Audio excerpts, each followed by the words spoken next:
అల్లు అర్జున్ అన్నటువంటి వార్తని హైలైట్ చేశారు.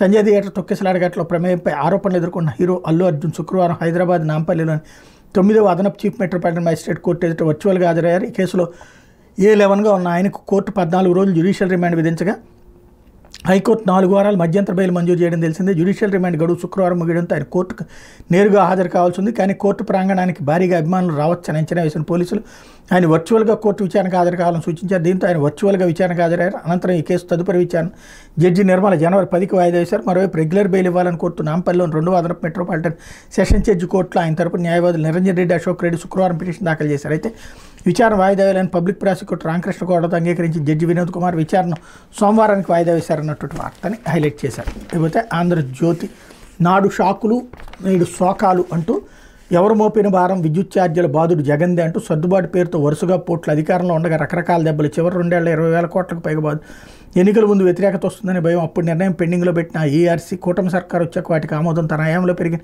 ఛార్జీలు ఇప్పుడు తగ్గించాలంటే జగన్ వెంతపోకడా అంటూ తెలుగుదేశం కార్యకర్తల కంటే దారుణంగా రాసేటటువంటి ఆంధ్రజ్యోతి అది మరింతగా దిగజారి రాస్తుందన్నమాట.